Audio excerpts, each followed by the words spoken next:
Let's get ready to learn a new sound.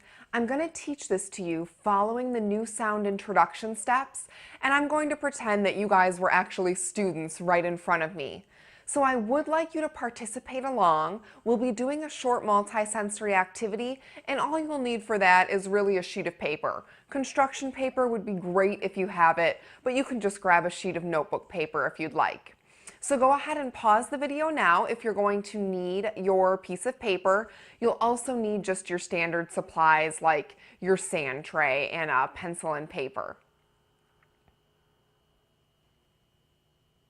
Okay, today we are going to be learning a new sound. Our new sound is the sound F. Can you say that with me 3 times? F, f, f. Very nice. So the letter F makes the sound F, that sound that we just talked about. And the letter F you see on my card here, it starts at the top, goes to the bottom, and then that line goes across from left to right. Let's go ahead and say that sound 3 more times again now that we know that it's the letter F. Ready? F, f, f. Good.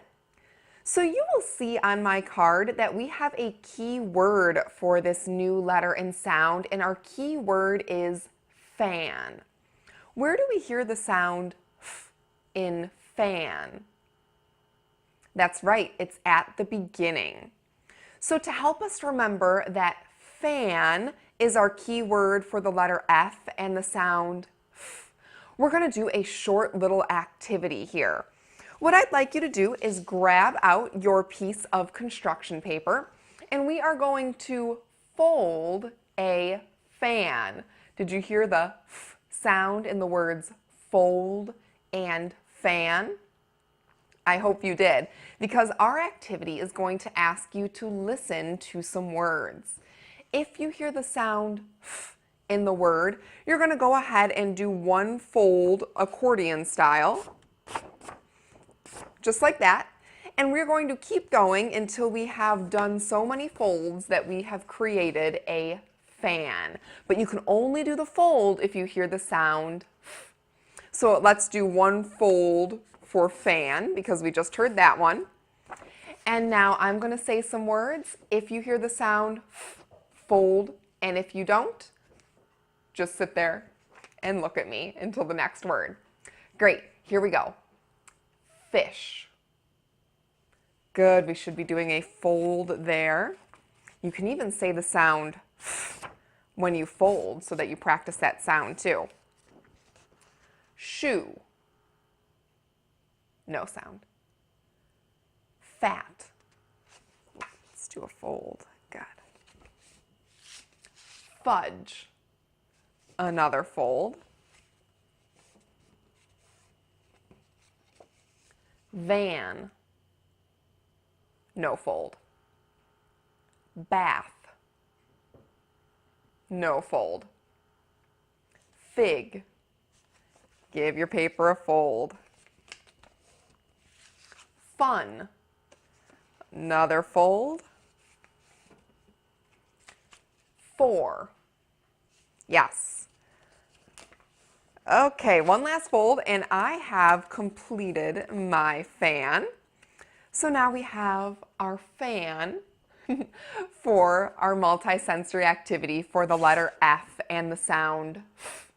You know, we could continue to use this fan if we wanted to, and I could have the students fan themselves every time they heard a word with the F sound. So there's a lot of different ideas of what you can use for these multisensory activities. Now the next thing that we are going to do, I'm going to go ahead and make sure that you can see the card. I'm going to leave this card out the whole lesson, and we are going to practice this new letter and sound 3 times in our sand tray. Go ahead and 3 times on your own now. F, F, F, F, F, F. Good. Go ahead and set your sand tray off to the side. Our last step is to brainstorm some words that have our new sound. Remember, our new sound is F, like in fan. So we'll go ahead. I'm going to write a list of the words that we come up with. If you choose to write a list, it should be the teacher writing that list, not the students.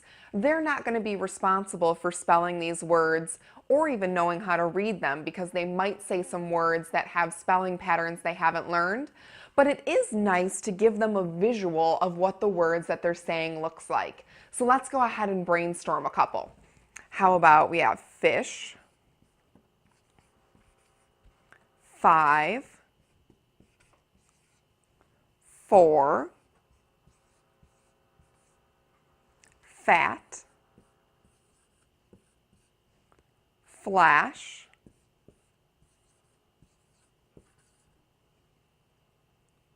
fit. Can we fit maybe one more on here?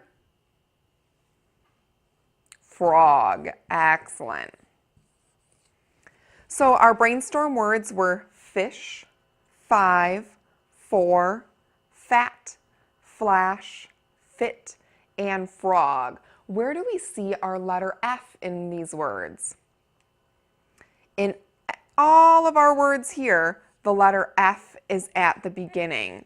And what you could do is you could have your students come up and either underline or circle the new letter that you're working on if you write these words on the board for them.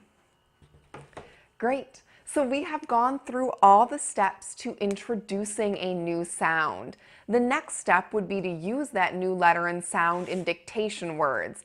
And when we do that, we're going to remember to always have this visible. So you can leave it on your blending board, you can go ahead and hang it on your board, but make sure the students can continue to see this card as you continue with the parts of the lesson.